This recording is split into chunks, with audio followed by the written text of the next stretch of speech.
They start testing you. But it is already too late. You did not change everything. You just changed one thing. You stopped reacting the way they expected. Not louder, not colder, just different. And at first, nobody notices. Conversations feel normal. Interactions feel the same. Nothing looks different on the surface. But underneath, something has already shifted. Because people do not just listen to what you say. They rely on how you respond. Your tone, your timing, your reactions, that is how they understand you. That is how they predict you. And prediction is control. So when that pattern breaks even slightly, it does not go unnoticed. It just does not show immediately.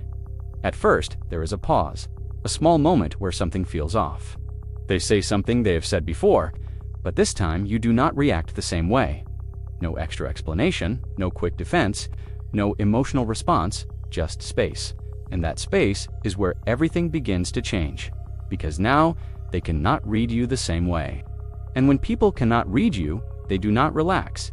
They lean in. They start paying closer attention, not consciously at first. Just small shifts, a second glance, a slight pause before they speak, a subtle change in tone, because something does not feel predictable anymore. And unpredictability creates tension. Not loud tension, not obvious tension, quiet tension. The kind that sits beneath the surface. That is the part most people miss. They think power comes from saying the right thing, from winning the conversation, from proving a point. But real shifts happen when you remove something. And what you removed was your automatic reaction. Once that shift happens, people do not just notice it. They respond to it. And the first response is almost always the same. They test you, not aggressively, not obviously. Just small things. A tone that used to get a reaction.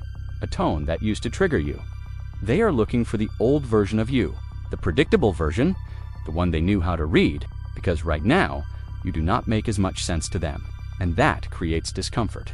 So they push, just a little, to see what comes back. Most people fail here, because the moment they feel that pressure, they go back to explaining, back to reacting. But if you do not react the same way, something very different starts to happen. The tests don't stop, they evolve.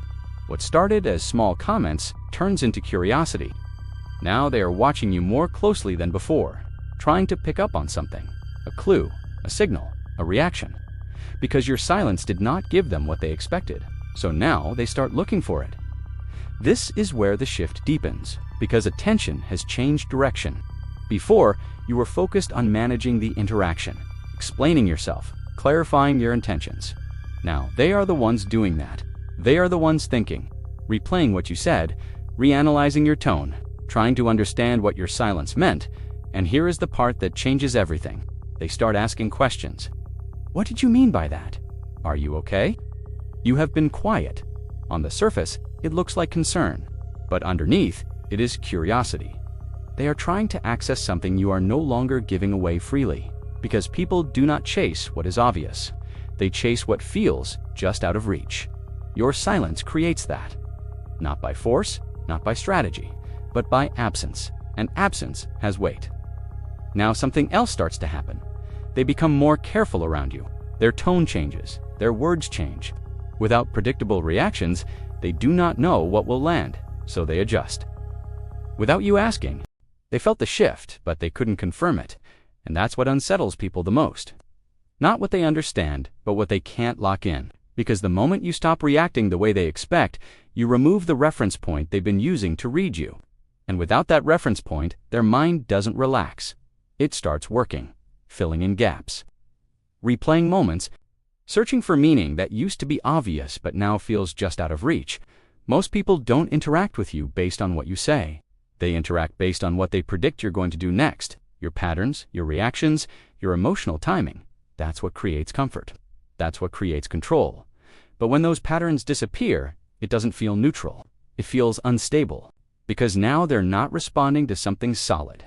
They're responding to uncertainty. And uncertainty creates tension. At first, it shows up quietly. They start asking slightly more questions, but not directly. They circle around things. They test tone instead of content.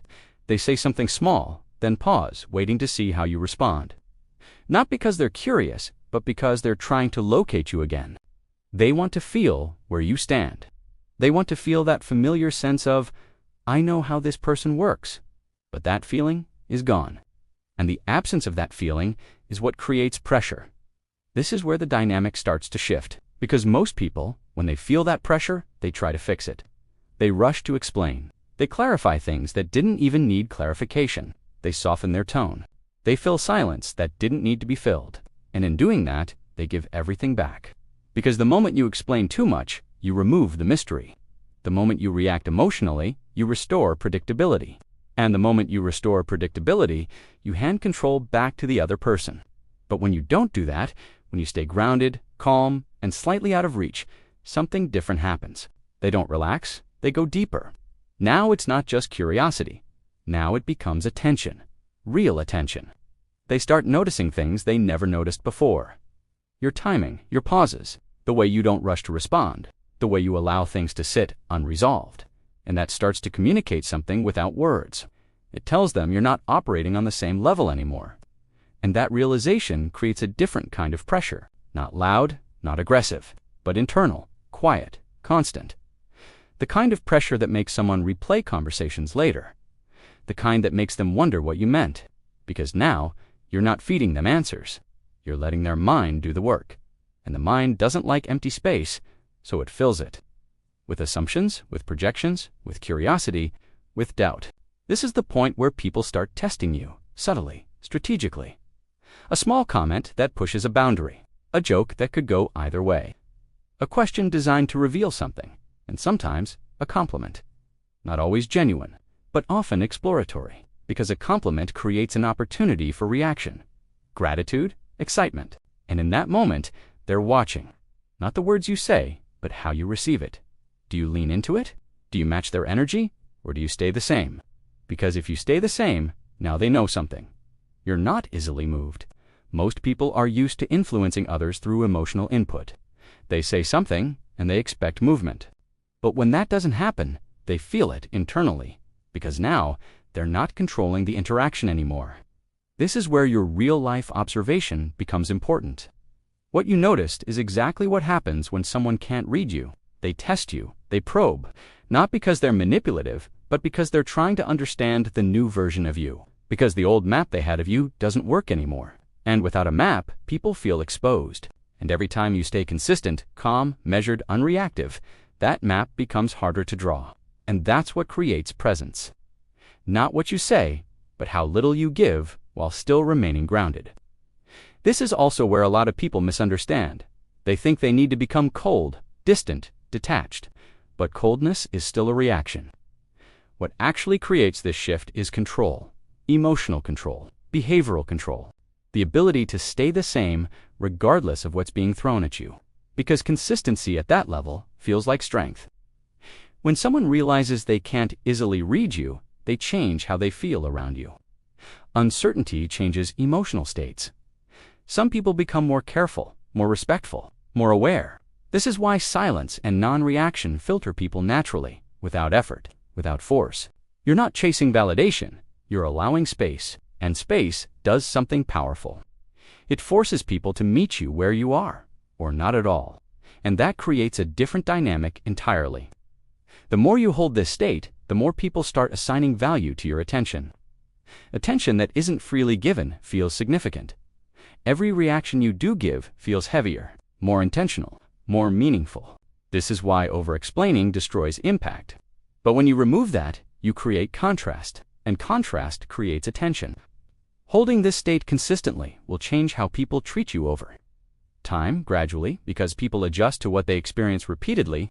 Once that becomes your baseline, people stop expecting easy access. They start approaching you differently, with more respect. Demanding respect creates resistance. But becoming harder to read creates curiosity. And curiosity pulls people in. Consistency is what rewires how people see you. If you return to over-explaining, the old map comes back and everything resets. But if you stay consistent across different situations, across time, then something locks in. They accept that they won't fully understand you, and that acceptance changes everything. In the end, it was never about silence alone. It was about what your silence forced them to confront, their need for control, their need for certainty. When you remove those things, you change the position you hold. They're not reacting to your words anymore. They're reacting to your presence. And presence doesn't need to explain itself. It just needs to remain consistent, unpredictable, and just out of reach, enough to keep them thinking, trying to figure out what you might do next. You've been watching this more than you realize, and that's exactly the point. What happens next is not motivation, it's exposure turning into behavior. Most people completely misunderstand why that works. They think learning happens in a single moment when something finally clicks. But real change doesn't happen like that. It happens in repetition, in small exposures, in patterns your brain starts accepting as normal without asking permission. That's why subscribers who stay around this content don't just understand it, they start applying it almost automatically. Not because they tried harder, but because they stopped resisting the message. Your brain doesn't upgrade through intensity. It upgrades through familiarity. Every time you hear a concept repeated in slightly different form, your mind stops treating it like information and starts treating it like reality. That's the shift most people never notice. At first, everything feels like theory. Stop explaining yourself. Stop chasing reactions. Stop needing approval. It sounds almost too simple to matter. But then something subtle happens. You start recognizing yourself in it. Not all at once, but in moments. When you don't reply instantly, when you don't over-explain, when you don't rush to fix someone's misunderstanding of you, each time you don't react the old way, you're not just trying something new. You're breaking a pattern and replacing it with structured silence. That's what repetition does. It doesn't teach you new information, it removes your dependence on old responses. Most people stay stuck because they only hear things once.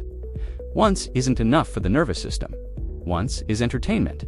Repetition is conditioning, and conditioning is what turns awareness into behavior. That's why subscribers here notice something strange. They don't feel like they're learning more. They feel like they're reacting less, and that's the real shift. Less urgency, less explaining, less emotional overreaction to situations that used to control them. It happens because they were repeatedly exposed to a different internal standard, a different way of responding, a different pace.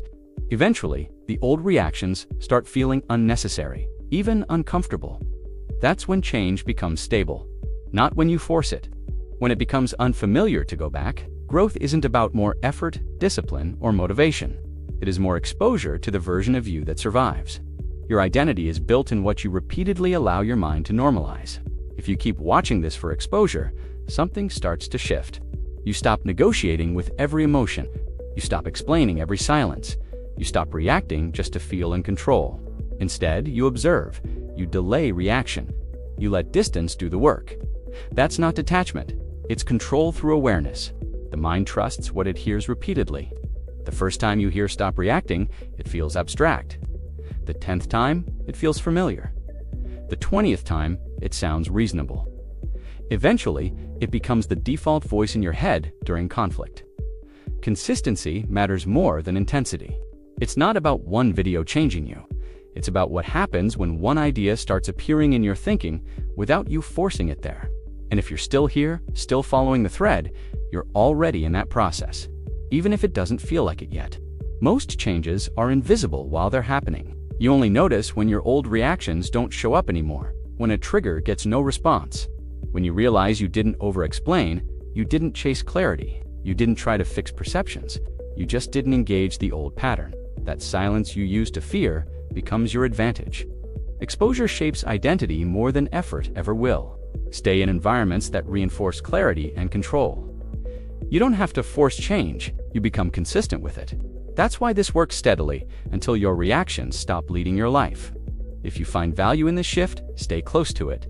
Let repetition do what motivation never could. I'll see you in the next one.